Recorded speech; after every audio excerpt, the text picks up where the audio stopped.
Hello, lovely humans. I'm Luna Robbie, and you are listening to Sex Stories, a podcast of personal histories where we learn from each other and practice deep, non judgmental listening in order to co create a more loving world. If you want to express your love for this show, you can find ad free episodes on Patreon, get personal with me on OnlyFans, sign up to be a guest, and check out the awesome brands to support our show. Links are in the description below or visit sexstoriespodcast.com. Now, please enjoy this episode. Our guest today is a 45-year-old bi-curious woman who is 6 years into a monogamous relationship that continues to evolve. It has a strong DDLG, which is a daddy-don little girl component, and also includes playing with other people and couples together. And her original episode is number 143, the best I've ever had, from November 2021, back with us today to talk about female power and sexuality at 45, sex on psychedelics, sex clubs, and a hot husband kink. Welcome back, Marina. Thank you. It's so nice to be back. I'm so excited to hear your updates. Before you dive into your details, can you let us know where's your shame-o-meter at today on a level of 1 to 10? How is it? Is it still there? Like, give us a little drop in. I would say it's at one. It was at two 4 years ago. Since then, I just got exposed to so much more and tried so much more, and the intimacy between myself and my partner grew. Even 4 years ago, I was thinking, oh, we're at such a huge level of intimacy Yeah, and safety, but where we are right now is even so much deeper. So I would say Shamimeter went down to one. There's still something that I noticed, but not much. amazing. Okay, I'm so excited to hear those details. Where do you want to start? Sexuality at 45? Yeah, so it's so freaking great. I feel awesome in my body. Mm, I feel accepted on so many levels. Also, thanks to all kinds of things that we do, and they're all met with such enthusiasm, and this is beautiful. And I'm also out there and professionally, and I can see myself mirrored by the world, and I'm just loving it. mm, And the world signals back to me, you are amazing and you're feminine. So I just soak it up, and I guess I just give it back to the world this way, and it just feels so, so good. amazing. Can you Mm. give us some of the highlights of what has been evolving for you in these years? So we have been deepening our connection and exploring it more and more. And at some point where we did get exposure to psychedelics, it opened us to additional worlds that we probably wouldn't get exposed to without it. But now, when we know how it feels, we can actually get there without it. That just allowed us, we explored so many facets of our relationship. We are really deep, like you mentioned, into daddy dom little girl age play, very kind of me fully relying on him and him fully caring for me. And we create those stories, so many thought experiments that we dive into that kind of start having life of their own. We have gone to sex clubs, we've met awesome people and connected. So we had some swinging experiences, some experiences with polyamorous couples. We haven't, polyamory is not, we're not built for it, but the people are great. So Yeah. we're kind of dipping our toes into every time we meet an interesting person, oh, okay, so what is it you're doing? Will that work for us? Can we do that? Are we attracted to you? And it's always a we. It's always we're a team, and we're a super strong team. Mm. And yeah, it's a lot of things are happening, and we're just going down rabbit holes. It's a lot of fun. Oh, this is so exciting. I think I remember that you had instructions to like write about some of your experiences. Is writing to Mhm. process still a part of your practice? How has your relationship evolved specifically? So, funny thing, it evolved with us discovering ChatGPT. Mm, mm, Uh, writing evolved more because previously the writing was just writing, right? Now the writing can be a dialogue, and we can set up. settings like uh, we tell ChatGPT, so now you're a couple therapist, or now you're a storyteller, or now you are taking our stories and evolving it and creating a dialogue with us. For him, for my partner, he trained his ChatGPT to be his like sex slave almost. He learned how to push the boundaries of the kind of hacked a little bit the terms of Yeah. service. Yeah. So it just allows us to be so much more creative because it responds and it helps us uncover, like, put in a thought, or put it something that we did, and it gives a different light to it. And with a storytelling mode, it sucks us in into those stories, and we just play them out. Wait, can you give us an example? One thing that we have been a lot into recently is kind of a mutual foot worship. Just this morning, my partner and we had a little bit of like 10-15 minute play before we had to get up and go to work. And then he went down the rabbit hole of the why the toes or touching the toes or sucking the toes is so exciting. And he got some information out of it. And then the ChatGPT asked him, "Do you want me to offer a ritual for the two of you that is foot worship? And do you want me to offer a ritual that is one is a receiver and the other is a giver, or a mutual ritual?" So that it really creates instructions or worlds that we can explore. Wow. Okay. ChatGPT as a sexual inspiration is blowing my mind right now because, Mhm, I'm just learning to use it to kind of like pull quotes from the podcast and try to figure out how to do that. And mhm. I run up against boundaries sometimes. Like it'll pull things out and then delete everything. So Yeah. you have it inspiring mutual session. That is so I'm like, you are a woman living in the future and the future is now. That is Mm. so interesting. Will you tell us a little bit about foot worship? I don't think that was a big part of the focus last time. Yeah, that evolved. I think for my partner, it used to be one of the sources of maybe shame in a way. Oh. And it's something that evolved super slowly. We've been together for 6 years. And it's only recently that he felt that I accept that. And Mm. not only accept that, I love it. I accept it enthusiastically. I'm into it. I didn't know it myself. I didn't realize I was into it. Yeah. But it's just another level of intimacy because it's a taboo. Funny that we do a lot of things that are perhaps would be considered more taboo, but this is just exciting. And we just go to town with sucking each other's toes, and just like it's such a and they can hold his foot.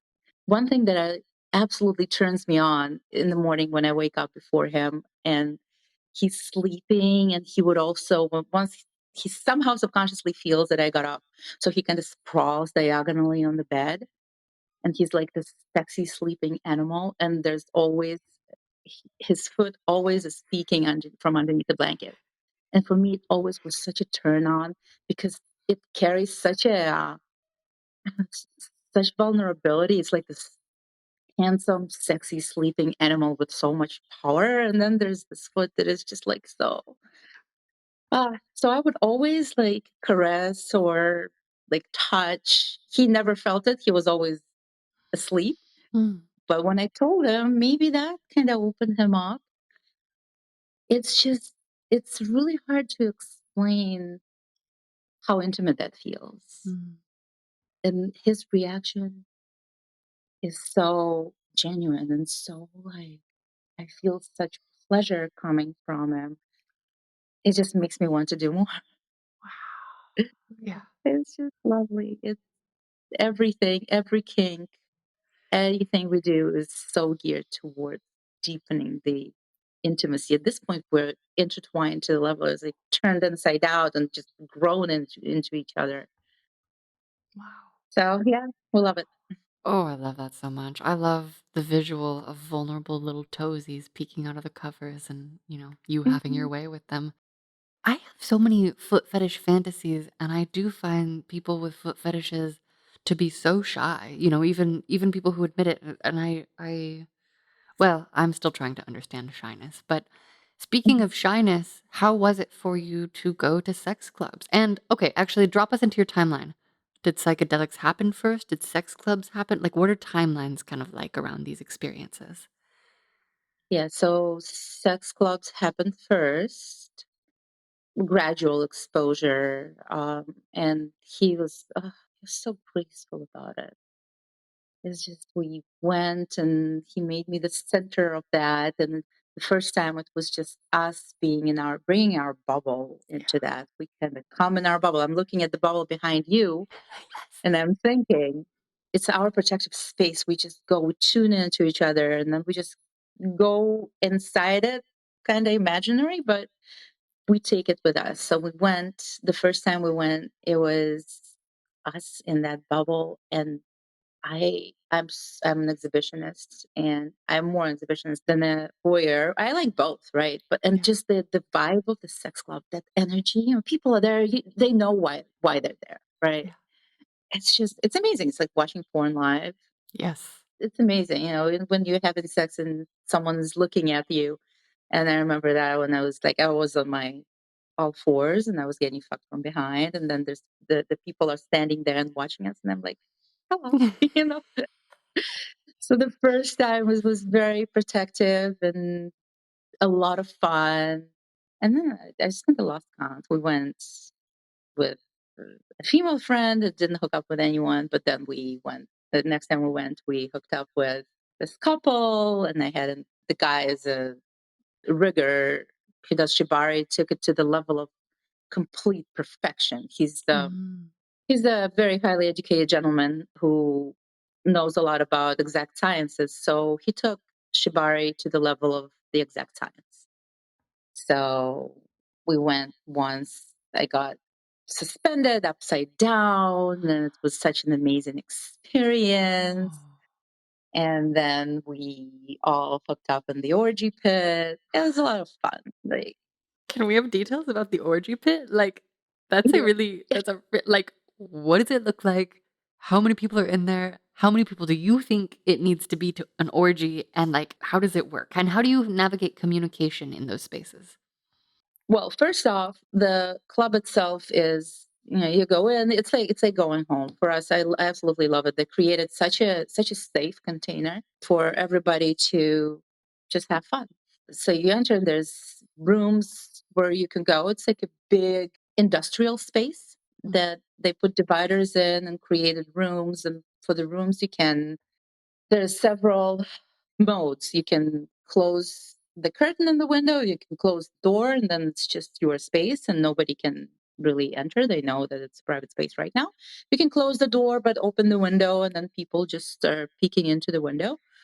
Or you can keep the door open with a chain so people can watch but not enter. Or you can keep the chain open and it's basically an open invitation to join you. okay. Oh, Um, I love that. and that's the rooms. There's like a common space where there's a couple of St. Andrew's crosses. There's a room that is like a classroom. There's a glory hole. And then there's an orgy pit. It's not huge. It has like wide, I would say, benches that have mattresses on it. Mm, The staff is amazing. They're keeping the place so clean, like so clean. And those benches, that's where the play is happening. I would say that it could accommodate up to about 30 people. And then there's couches where spectators can sit and watch. oof, People really have such a range of the ways they communicate in the sex club. yeah. Well, I've seen a couple when I was watching this couple and the door, there was no chain and they were just having sex and the guy just signaled, come over. Sometimes, I don't know, you just go by the instinct. Mm, I guess. And we never really hooked up in the orgy pit with random people. We always, kind of hook up with people elsewhere, have a little conversation. And it's always, we know those people. We don't, we either spoke before or met before and just had fun up to having fun again. Mm, okay. So our communication is pretty kind of, yeah, we're into it. Let's do I it. love that. And then between you and your partner, do you have, like, dialogue with each other before you choose to play with other people, or can you read each other? Like, how does that piece of the process work for you?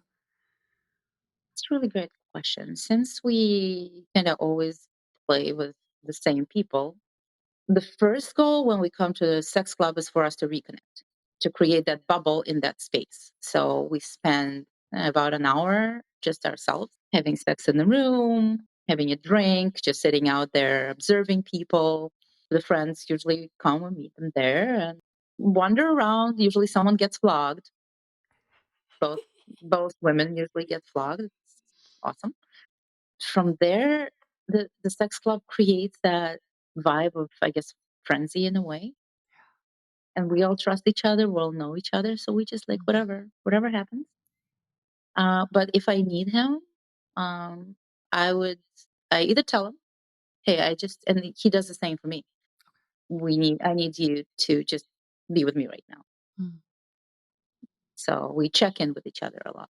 I love that. Okay, so flogging, does your dynamic extend into these group spaces? Is it kind of always a part of your connection? Like you said, it's DDLG is a strong framework for you two. Mhm.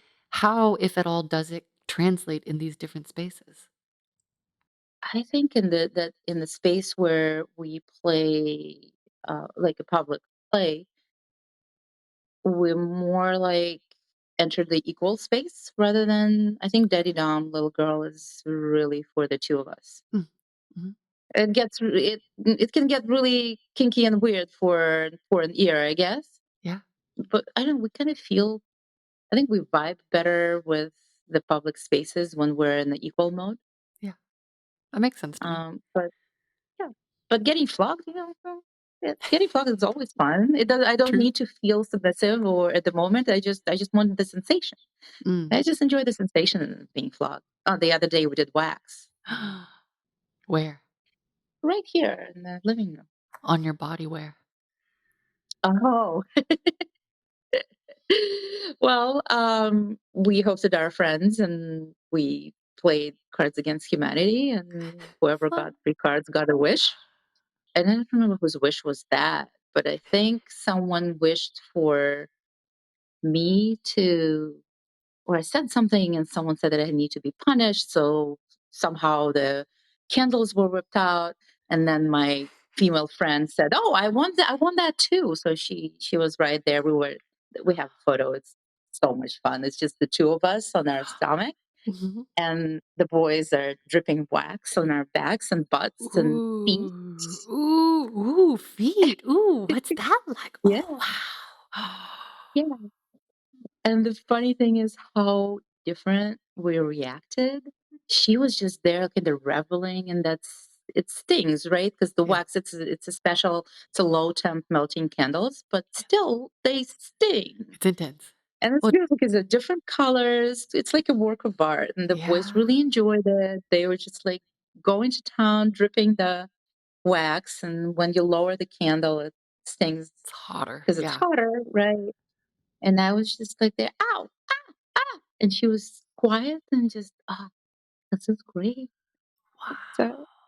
yeah, That's so cool. I've never done wax play with a friend other than the person who was waxing me. That's so cool. yeah, I How love that. special. Does that count Yeah. as group play for you, or is that, like, outside the contain it's outside the club, but, like, how do you kind of contextualize that? Like, do you play outside the club with people at all, or, like, was that, like, a one-off wax play? We have a couple who are friends with benefits, and we Okay. have, we can go just for lunch in the winery and just completely vanilla, or do something together, and then we can have a date where we know that we're getting probably naked. Mm, amazing. So, Sunday was one of those nights and one of those dates, and it was a lot of fun with flogging, wax, with tails, with touching and kissing and getting naked. Yeah. I would live like that. If I didn't have to work, I would just live like that. You read my mind. Totally feel you. And you say by curious, are you playing with both other couples? Like, what's the actual kind of play dynamic like for you 2? Well, I'm pretty much a one man woman, so Mhm. I'm not really in the interaction with couples. I'm more interested in either the interaction with a female Yeah. or watching and facilitating the interaction of the other couple in between them, or watching my man. And giving and receiving one on one with the other guy is much less of an interest for me. Okay. Okay. So yeah, I have a lot of fun playing with women. A lot of fun. I love it. That's so cool. Okay. This seems like a good time to get details on you enjoying watching. Would you say that is what qualifies as your hot husband kink? I would think so, and it's something that I'm very hesitant still, very, very hesitant about it, Okay. because I think I'm really balancing here on the verge of. I mean, that's what I read about the Cup Queen experiences. I don't know if I'm pronouncing that correctly, Mhm. where you're balancing kind of on that thin line of being a little bit jealous Mm. and being very excited at the same time. And I'm still at the point where I'm really hesitant about that. I've started disclosing it, started writing about it, step by step, kind of talking about that to my partner, encouraging him. It's a bit of a, well, maybe transformation is a good word to use, because I'm a very in general, uh well, jealous, not maybe I'm very protective of what's mine. Mm. And I Mhm. have a little bit of an abandonment trauma from my past. Yeah. So initially, I was like, no, no way I'm going to a sex club. I'm gonna get too jealous. No way I'm doing this. No way I'm doing that. And look at me now, and I'm enjoying all of that. I'm having so Wow. much fun. A lot thanks to him and the container that he created for us. And I'm still hesitant telling him, "Hey, I want to watch you fucking another woman right now." Mm. I'm very hesitant about that, but it excites me. Okay. I'm like, yeah, can you tell us a little more about what's behind that hesitancy? I guess that fear of that risk that he might leave me, which I Mm. probably wouldn't happen. Like intellectually, I know Yeah. it's not going to happen, but deep emotional underlying, maybe trauma, maybe something from the past, maybe it's just my personality. Oh, yeah. Yeah. So there's some fear still. Um, so I'll be curious in a couple of years to see how that dissolves and where that goes. Yeah. Wow. I really enjoy watching him.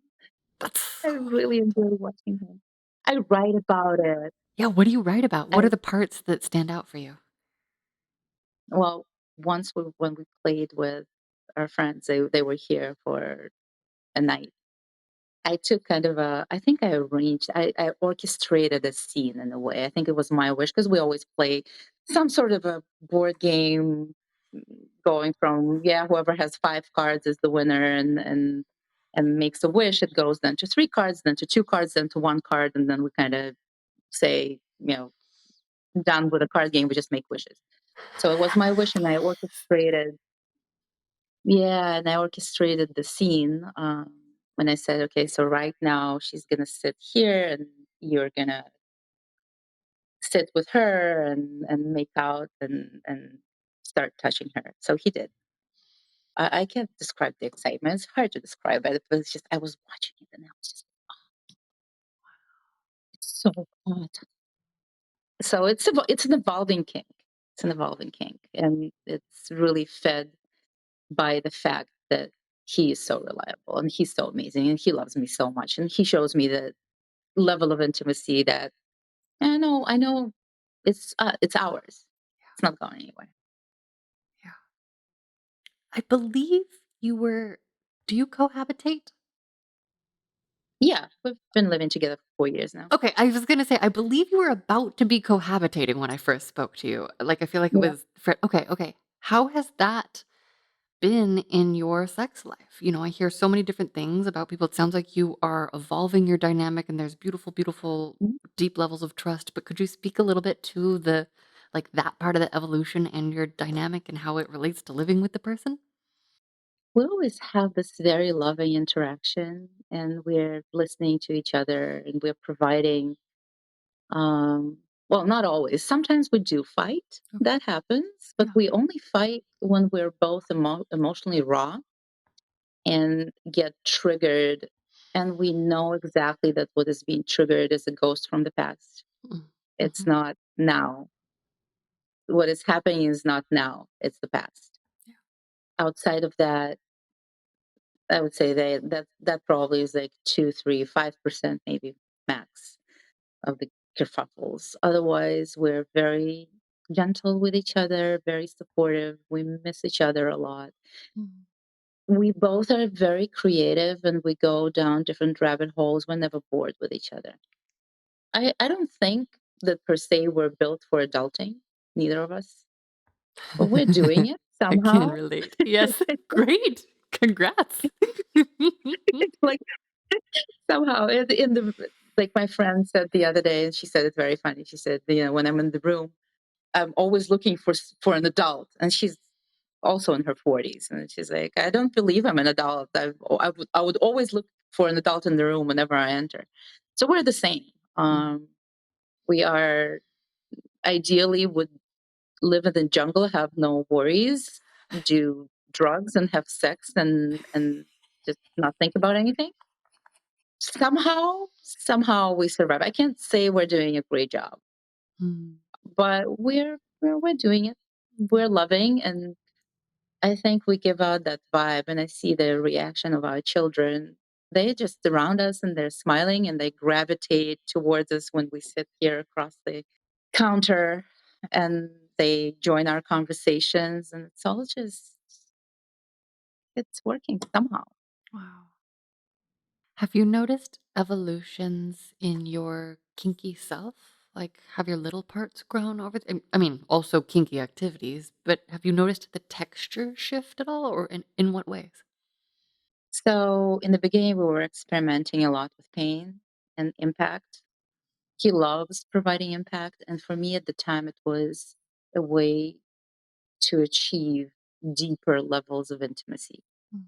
through pain. And since then, I realized that I like a very specific kind of pain in a very specific kind of context. So I like being flogged, but it's not a part of our ritual. It's more a part of a playful stuff that we do in the clubs. Mm. I don't like kind of mean tools that create very acute pain. At this point, I think I know and he knows what I like. I like anything that hurts my clit. I like that. I Oh, love clamps. I like some nipple pain, but we have kind of gone from broad kind of pain impact play to a certain kind of play. So that changed. We definitely evolved in our age play, and we sometimes we talk a lot to each other while I can't even say having sex because it could be sessions of hours and hours. yeah. And sometimes it pushes the boundaries, the terms of service, uh, Hmm. even our terms of service. Hmm. But we accept each other completely with that. Another thing that has evolved a lot is water sports Ooh. we play. And on a day to day basis, like during the day, we don't have a power exchange. Mm. But when we are on our own and when we're free of the burden of the adulting, Yeah. then we fully dive into that. He is completely surrounding me with his. daddy dom energy, Mm, and I just want to be in there inside of the cocoon and just enjoying that. that's pretty special. How often are you able to carve that out for yourselves? At least once or twice a week. Yes. Yeah, and when we can do, and I noticed we kind of cycle. Sometimes, really know our cycles by now. Sometimes we hit a week or so where we just are too preoccupied, or something is happening, or we're too stressed, or something is going on, or life stresses. And I notice it. In the past, I used to panic. In the past, I was like, Mm, "Oh, we are drifting apart," and it scares the hell out of me. Not anymore. I know it's a down. Even if we fight, I say, "Okay, right now we're on our downswing, and we're going to be on our upswing soon." mm, So when we cycle through that, we could go a week without, but then we're on our upswing, and it's every day, a couple of times a day, waking up in the middle of the night. So mm. yeah, Do you feel comfy sharing details about water sports? sure. Um, and that actually leads me to another kink of mine, which is a urethral play, keyhole play for me. I think that's in I my know it's a future little because risky. lately, I've really been sticking my tongue in urethra. I'm like, ugh, like tell, yeah. So I'm color me curious. Tell us everything you feel comfy Yeah, telling us. I love sticking my tongue in his, and I love. It's just that thought that it's such a tiny opening, and I can feel when I feel his finger or his tongue, like just rimming and thinking he has so much. I trust him with my body so much. The Mm, level of intimacy is so deep that it pushes it a little bit more forward. It's a different type of kind of invasion of me. mm, Just intellectually, it turns me on so badly. Those are the craziest orgasms that I have. They're more from here. They're less physical and much more of a thought that his finger is now touching the tiniest opening of my body, whoa. right? And it just blows my mind. And and that takes me to our P play. It started a long time ago. It started when we were like a few months together, and he started slowly revealing those things that he was feeling hesitant and shameful about. Mm, mhm, And for us, it's is colored again with such intimacy. It's like any kink, like any impact, like anything, it just brings us so close together. The other day we were in the bathtub, and he was sitting in the bottom of the bathtub, kind of leaning on the side of the bathtub, and I stood kind of over him, and I just soaked him, like the chest, and he likes it on his face. And then we just switched places, and ooh. he gave it to me as well. He also peed inside me the same night. Where? How? Tell us. That's A vagina. Well, okay. he was relatively soft, and I asked him, and he did. What did it feel like? Like complete devotional worship. I totally have a fantasy about that. For me, it's anal. Like, I just have a fantasy about that. I think Mhm, someone planted in my head. And that is like, I don't think I've actually spoken to someone who's received that. Whoa. mhm. Cool. Where were you in the bathroom for that too? Like, logistically, how did it work?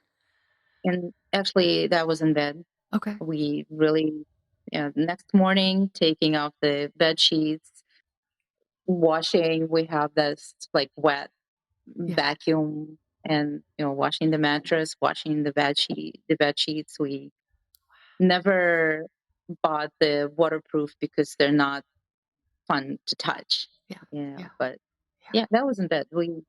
We can wake up in a puddle. Wow. Ooh, wow. That's so intimate.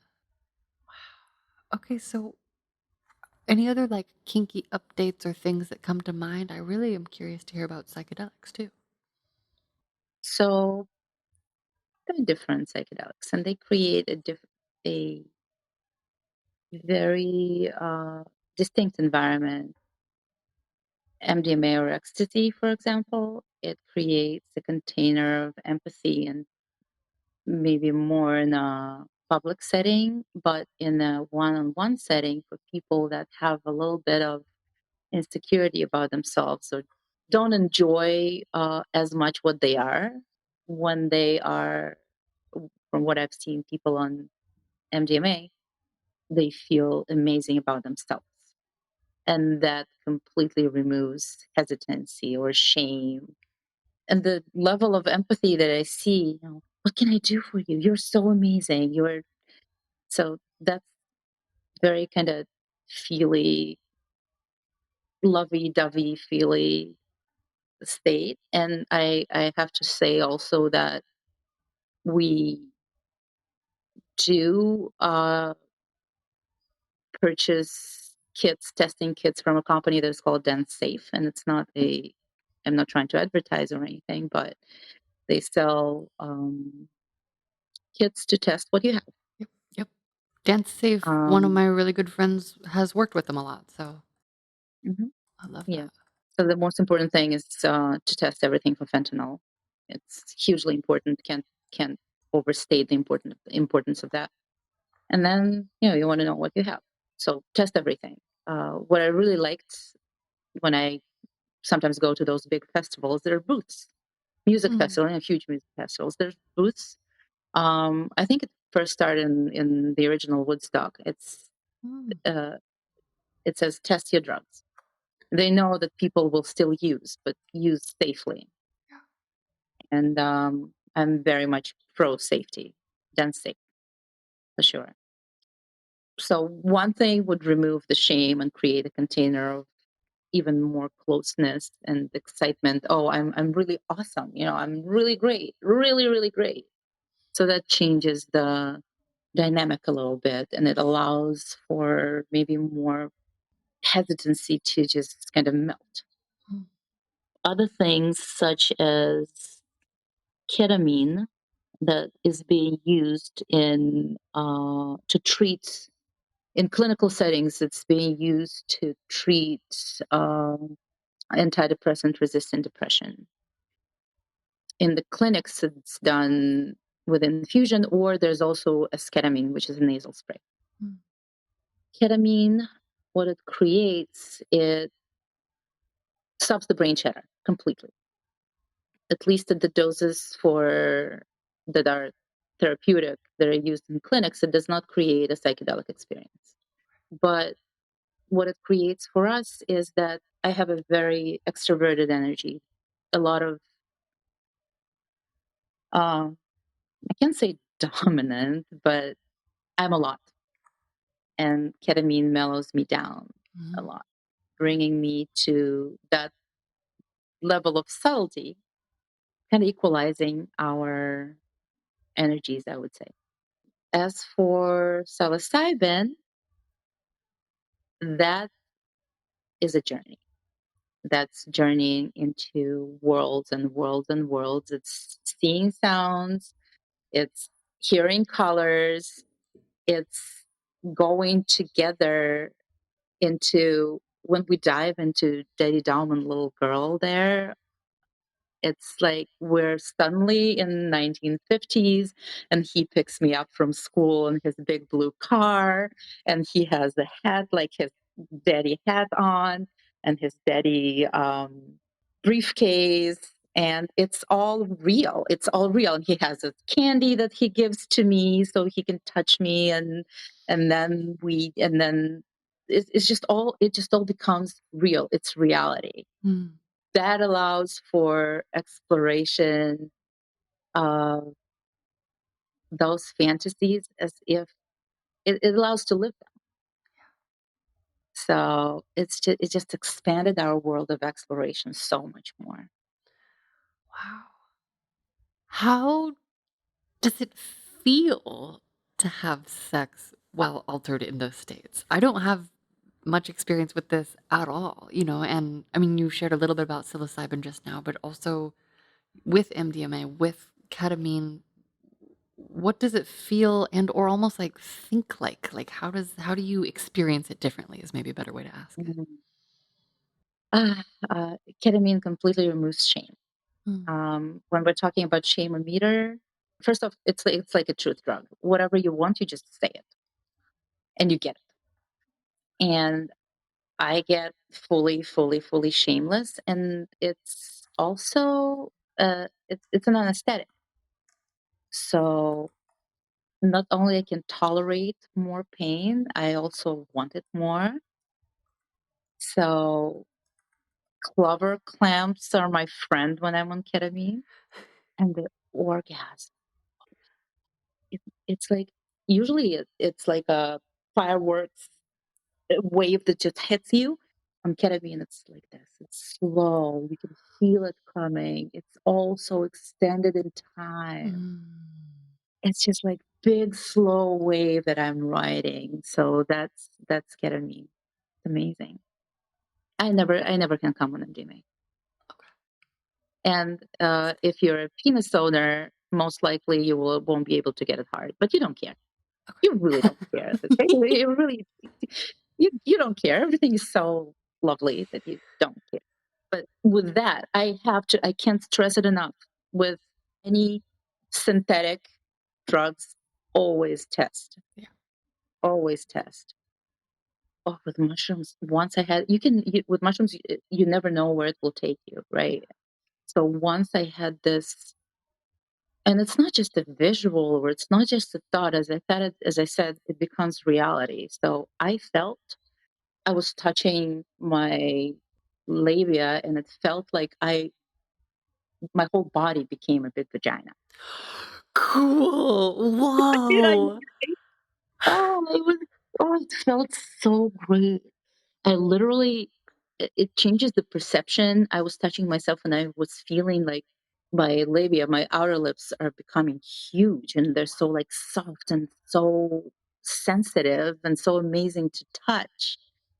It was amazing. That was one. And then the other time, I don't think I've ever felt as horny.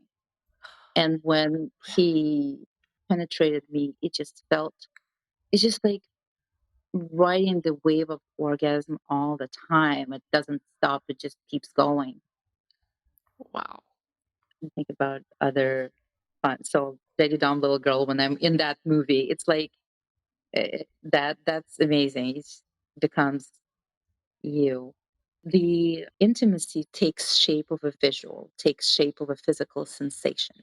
And we're always intertwined. And I feel it really I'm living that sensation where I am the light inside of a big cocoon and he is outside. He's wrapping me from the outside and I'm that light and it's all lit in a very gentle way and the light diffuses as it goes through him as my outer layer.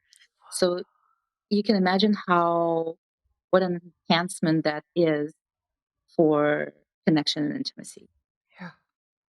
So that's awesome. That's really, really awesome. It sounds like you are fully embracing this divine feminine quality, even as we play with kink with little girl kink, like regardless of age play, the wholeness and the energy of your erotic being sounds like, I mean, to me, it sounds awakened. Am I putting words into your experience? Like, how do you describe kind of that texture of your current experience as a sexual erotic being? I think, and thank you. I appreciate awakening is a big word, right? It's a Yeah. big word. I think sexual energy, even when it's mostly not expressed in a sexual way, but it's a moving energy. It's in me always, all the time. It expresses itself in the way that I carry myself. It doesn't matter if it's professionally or with my children or with my friends or with my partner or even with nobody, just me and myself. I think I'm just very confident in that energy. Mm, And I was wondering, and the other day I asked him, do you think, slowly start losing that confidence as I age? mm, And he was like, no, mm, you're not going to lose it. So I think the sexual energy is that moving energy that carries me through the world. mm. Again, awakening is a kind of a word that I don't know if I would use. It's just I realize this power that I have, Yeah. and like any confirmation bias, it will bring more of that in my life every day. Yes. Yes. Yeah. It's the power. Like it feels like you are connected to your own erotic power, which Mhm. I'm glad to hear. I recently read a book. It's a novel. It's called All Fours and it's by Miranda July. And I was excited to read it. And I was so bummed that it's like honestly pretty sex negative. And there was some like really, in my opinion, and I get it, people are expressing their own experience, but I found it like cringy and ageist and sex negative in all sorts of ways that I found problematic. And part of it revolved around kind of the horror of perimenopause and menopause and like horror at the idea of like changes in the body or like noticing, maybe something is lost forever, kind of these concepts. And the character ultimately like is like, oh no, that's not it. And most of the book is like on those ruminations. So because that those ideas are so prevalent in our media, I would like to hear from you directly. Are you experiencing like changes in your body or your feelings, or like are you in perimenopause? Do you feel comfy talking about that? Yeah, yeah. And this is actually something that I have been dealing with probably since I turned 44. So I'm turning 46 next week. Mm. I would say till I turned 44, I was growing up. And at 44, I noticed that I'm starting growing old. Oh. I noticed, well, the hair went gray. Mm. Um, Part of the reason why I'm wearing this headdress Mm. is because it's like going through, I would say it's like going through puberty again, in a different way, because you're awkward. You don't understand. Something's happening to your body. You don't really understand. Yeah. You don't understand what to do with this hair that is suddenly going gray, Mm. right? Mhm. You don't know what to do with a wrinkle here and a wrinkle there and something, and the face is showing like little signs of gravity, and the neck is not as firm as it used to be, and it's harder to lose weight. I haven't yet gotten into a stage where I feel physiological, aside from appearance. Appearance is a big thing that I was struggling with, and I feel like I'm accepting it and Mm. learning how to live the new me, the middle age me. Mm. One thing that I got done is I paid for a personal stylist that changed completely the way I dress right now. Oh. I did it for myself and I did it for my partner and for both of us. It was transformational Mm. and made us accept, okay, we're different. We're not holding on what we used to be in our 20s. We Yeah. are now, I'm turning 46, he's turning 57. We're awesome and amazing as we are. Yeah. And Yes. but this was a process of acceptance. It's definitely, like I said, it's like going through puberty. What am I feel awkward. What am I doing about it? It's Mm. finding this new balance. It takes time. And I think the best thing we did for ourselves is stopping to hold on to the idea that, oh, no, I'm the same as I was in my 20s. Right. No, I'm not. Yeah. No.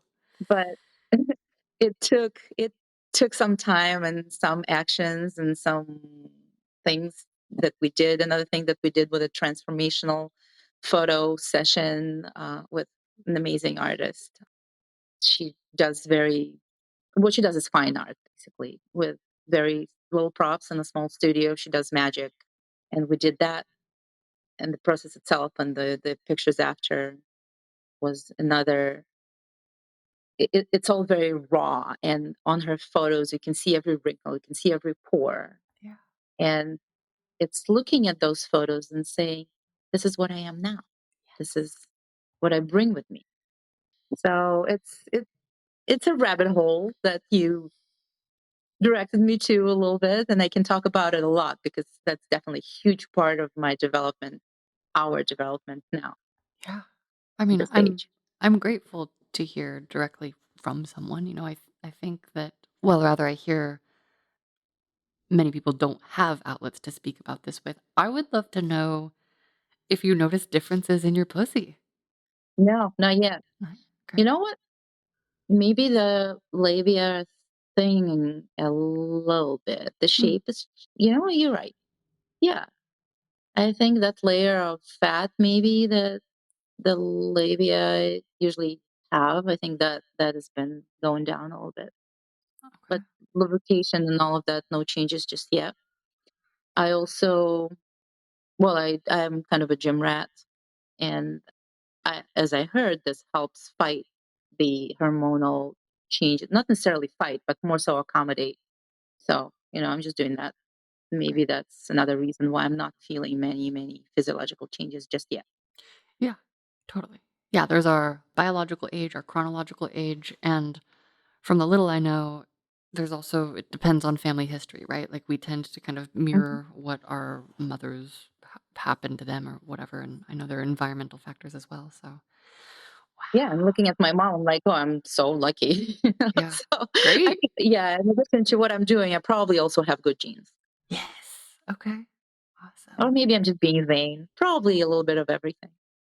I mean, we live in a society that really, really mm, discards older people in general in terms of value, in terms of what is pushed upon us is a lot of youth, youth, youth. And I'm excited to age gracefully. I'm excited to be alive every day. I'm 36 now, and I feel grateful Mhm, for every little bit that I'm alive. And I talk about my true age. Like I mhm, always try to embrace the moments and embrace whatever mhm. feelings are happening as we're evolving. I was reading, I don't remember his first name. The last name is Jenkinson. He's a social worker, Canadian social worker that he has a movie it's called The Grief Walker. He is like a grief doula and he accompanies people, well, writes a lot about aging and he also accompanies people that are terminally ill, Mm. like psychologically in the end of life. So he has a couple of books. One book is called Come of Age, and that's where he talks about our society and how there are so few elders and so many old people. Yes. Yes. And Whoa. this is something that's being feared also because really the society discards elders. They're not no respect in the past when people used to live in the communities, big communities, elders were elders. They were Yeah. this place where you go for an advice and for wisdom, but not anymore. So I can understand that fear that we all have. Dang. Yeah. Totally. I can't think of examples. I'm sure, I hope there are many out there in people's lives of like, wise elders, grandparents, etc. And when I think Mhm. about what is held up to us in the media, even the celebrities who are older in their years often have a lot of work done to appear younger, to look younger, etc. So, yeah, dang. One big tool for acceptance work is actually going to a sex club. That's where I got exposed to the whole range of ages and body types, Yes. and they're all beautiful. Anywhere Yes. between, I would say, the bell curve, the median of sex clubs goers probably late 40s, Yeah. mid late 40s, but it's anywhere between 20s and 80s. Yeah. Totally. Everybody's having fun and everybody is finding something that they like and they live their best life. Totally. So I think going those places or going to nude resorts like hedonism and Yeah. um, that plays a huge role in acceptance of the beauty of every body type and every age. And looking at that and thinking, I can, even if I'm changing and transforming and I don't anymore correlate with the widely accepted standards of beauty, I can still find my people Yeah. and I'm still Absolutely. beautiful. Mm. Yes. Absolutely. I truly believe that anyone who's willing to have, enjoyment of their experience on this planet is beautiful. And I have lovers of all age ranges, and so Mhm. I oftentimes will have people who were in their later years and they're like, "Oh, I'm an old person." And I'm like, "Well, I'm grateful for your wisdom and like if you are willing to Mhm, receive, if you are willing to allow me to appreciate your body, like I'm going to appreciate the fuck mhm. out of it." And I try to Yeah. really create space for that discomfort to be there while also Mhm. allowing space for it to leave if it wants to. And I kind of always try to put that out there of like, well, you know, I would like to give you pleasure if you can be comfortable to receive it. And I always hope that Mhm. especially because like with lady lovers too, if they're worried about sagging or, because Yeah. they've had kids or whatever. And I'm like, well, can you just let me love on your belly? And so that's been Mhm. something that's been really special. And I think is a beautiful gift that we can give to ourselves and each other, like through this Mhm. sort of, whether or not we're actually directly loving on each other, we can spread those ripples of love. And so, yeah, Yeah. thank you for speaking to Yeah. that. And just be present to that and say, yes, I can see the thinning skin and I can see all of that. And you know what? I love it. Yeah, yeah, I love it. I accept it. yeah. So, I also really feel that lovers in their later years are so not concerned with the things that don't matter. Like there is so much mhm, opportunity for fun because it's so comfortable. It has potential to be so comfortable once we create that container together. Like it's like, well, yep, I don't know, I'm a person, here I am. And so mhm. celebrating that I think is definitely one of my favorite things. And I really like the word container, that space that we create of safety and acceptance. And what you mentioned also when you say, I'm really willing to love you if you allow that. If you allow that is also is key. Yeah. Yeah. Yeah, it's that agency of the other. When they are willing, then magic happens, and they're also allowed to not be willing. Yes, and I've noticed that the more that I allow someone to be exactly as they are, the easier it is for them to shift out of it. And I see that in myself, right? When I have a feeling, it's a crinkly feeling, and I'm telling someone about it, and they're trying to just get my crinkly feeling to go away, then I'll hold on to it harder because I'll be like, "Please see my crinkly feeling, so I feel understood."